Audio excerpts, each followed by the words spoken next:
الله الرحمن الرحيم.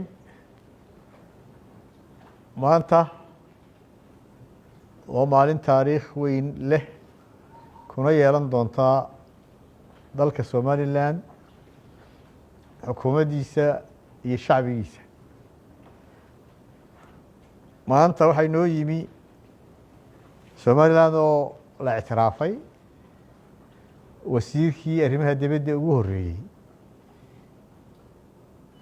wasiirka arrimaha dibadda dalka Israa'iil aynu saaxiibka nahay inuu noqdo wasiirkii arrimaha dibadda ee Somaliland oo la ictiraafsan yahay yimi.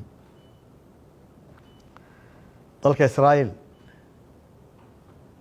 wuxuu ahaa dalkii ugu horeeyay ee Somaliland ictiraafay 26 Juun 1960.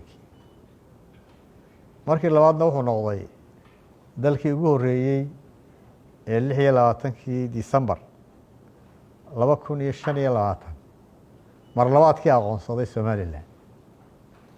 anigoo ku hadlaya magacayga, magaca xukuumaddayda iyo magaca shacbigayga oo dhan 6 milyan iyo badh ku dhowaad,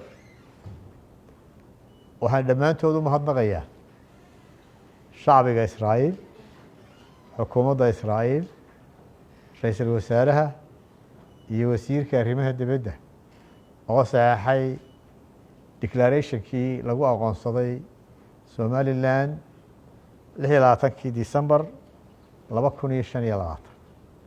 waxaan kaloo mahadnaqayaa xubnaha wafdiga la socda wasiirka oo iyaguna maanta maalinta weyn ee taariikhiga ah goobjoog ka ah oo yimi jamhuuriyadda la aqoonsan yahay ee Somaliland.